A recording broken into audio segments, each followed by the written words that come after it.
Hi there, my name is Dickson Wong. I am an award-winning and multilingual tutor at the Profs, having graduated from the LSE myself. I specialize in subject tutoring in economics, maths, Mandarin for GCSE and A levels, as well as 11 plus, 13 plus, 16 plus ISEB and CAT4 entrance exams for the most competitive UK independent and grammar school admissions. Students that I've tutored have gained entry to or are currently studying in the top UK schools such as King's School Wimbledon, St Paul's, Dulwich College, Wickham Abbey, Cheltenham Ladies College, etc. And some of the best UK universities in the UK like Oxford, Cambridge, the LSE, UCL, KCL, etc. 97% of my A-level students achieve at least a grade B or higher, and 72% of them achieving A stars and A's. And I also boast a 100% success rate when it comes to my GCSE students achieving at least grade 6. So, in exams, understanding how to structure your answers is just as important as knowing the content. An examiner is looking for clear, logical, and well-organized responses that directly address the question. Today, I'd like to share with you 5 essential tips on structuring your exam answers. Each tip will focus on a different aspect of the skill, ensuring that you leave here with actionable strategies that you can use for your exams. I'm Dickson Wong, and let's get started. Tip number 1, understand the question. The first and most important step is to fully understand the question before you start writing. Now, you might go, this is obvious, but you'll be surprised. Over the years, I've seen many students lose marks because they misinterpreted what the question is being asked.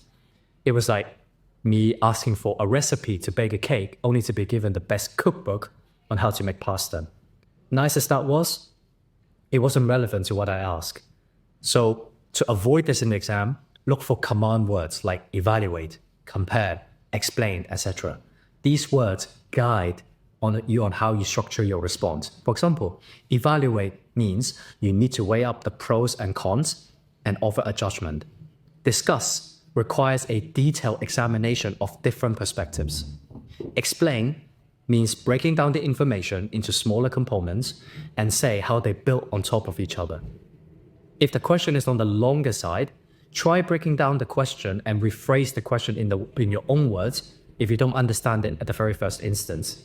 This will ensure that you fully grasp what the examiner is asking. Consider this example. With the help of an ADAS diagram, explain cost-push inflation and demand pull inflation in an economy, and consider in what circumstances one may be more damaging than the other. That's a word salad there. But it's okay, let's break it down. First, the question asks you to explain what cost-push inflation and demand pull inflation are. So, go ahead, give the textbook definition for both of them. The question then asks you to illustrate them using an ADAS diagram. So, draw that ADAS diagram and shift the AS curve to the left to show the before and after effects of cost-push inflation, and shift the AD curve to the right to show the same for the demand pull inflation. Next, the question wanted us to say which one of them is more damaging to the economy. So, use economic concepts to explain what the damages are for each and where you can see these damages in the diagrams that you just drew. Lastly, after some consideration, compare the 2 causes and give your own judgment on why you think one causes more damage than the other one. And that's how it's done. Tip number 2, plan before you write. Okay, now you've understood the question. Your next step should be to plan your answer. This is a crucial stage that many students skip because they feel that it eats into their precious exam time, only then to lead to disorganized and incomplete answers and wasting even more time trying to salvage them further down the line. With a clear plan, it helps you stay on track, remember key points even as you're writing your essay, and helps you organize your idea and present them in a logical way. Here's a quick tip of how to plan. Draw a very quick roadmap of the 2 to 4 main points that you want to make, depending on the subject and the marks, and then decide on which order you will address each part of the question, and then identify the supporting evidence or examples for each point, And if necessary then, write down the weaknesses of the points that you made. Planning doesn't take long, but it could transform a messy answer into a focused and polished response. You should aim to spend up to about 5 minutes planning before writing the answer. Don't underestimate these 5 minutes. They could save you time and stress later on when you start writing the essay and make it easier for the examiner to follow it. Tip number 3, organize your answers. Would you ever read a book where all the sentences are crammed into one long paragraph without break? Probably not, right? And neither should your essay. The main body of your answer should be organized into clear and coherent paragraphs. Each paragraph should only focus on one argument that relates directly to the question. Consider using the KAAE structure: knowledge, application, analysis, evaluation. Knowledge means making your point. Start each paragraph with one short sentence introducing the main point for that paragraph. Application means providing evidence, supporting your point with your own knowledge, quotes, or data from the extracts provided, depending on the subject. Analysis means explain your point. Progress step by step through the cause and effect relationships. Use chain of reasoning to demonstrate how one factor leads to the next, and then the next, and so on. Linking theory to the specific context in the question. This is crucial in showing understanding of the material provided. Evaluation. Evaluation means assessing your arguments. End each paragraph by critiquing the weakness of the point made. Does your argument work 100% of the time? Does it work under every possible scenario?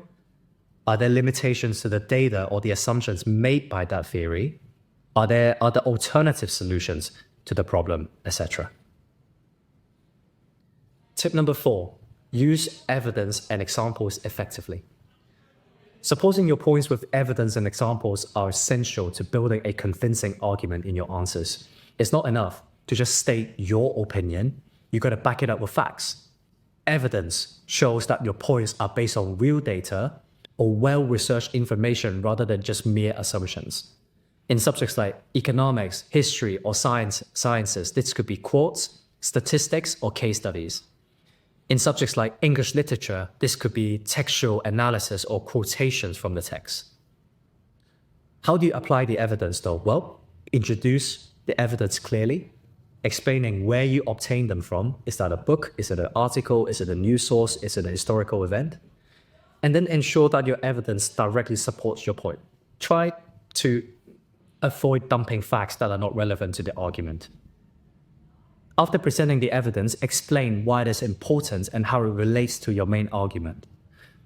Remember, be careful. Avoid overloading your answer with too much evidence without enough explanation. Always prioritize quality over quantity, which means perhaps using less but stronger pieces of evidence and explaining them well. Tip number 5, finish strong. Every well-structured answer needs a clear conclusion that directly answers the question. The conclusion is your final opportunity to show the examiner that you've addressed the question fully and logically. So, revisit the original question and ensure you give a clear answer based on the evidence and arguments you've provided. Your conclusion should tie everything together, leaving the examiner with no doubt that you've understood and addressed the question. And then, after working through each of your key arguments, make a clear and decisive judgment at the end. For example, you might say this: overall, a carbon tax appears to be the most efficient solution for solving market failure related to the energy industry, as it directly internalizes the external cost of production, incentivizes firms to both reduce carbon emission and innovate in renewable energy technologies. See that? A good conclusion answers the question directly, having weighed up the strengths and weaknesses of all the arguments made.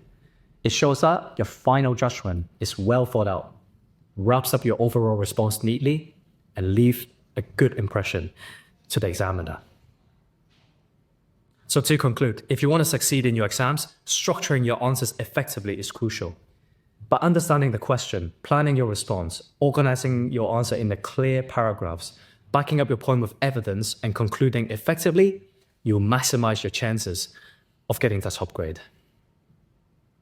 If you found this video to be useful, please give it a like and subscribe to our channel, where we give tutees like you the insight and knowledge you need to get ahead at school and helping you get the best grades possible. Together, we will help you thrive to reach your academic goals. If you'd like us to help you improve your exam performance, please don't hesitate to get in touch with me or with our team of professionals. The contact information is on the screen right now. I'm Dickson Wong from the Profs. Thank you for watching, and I wish you the very best with your studies.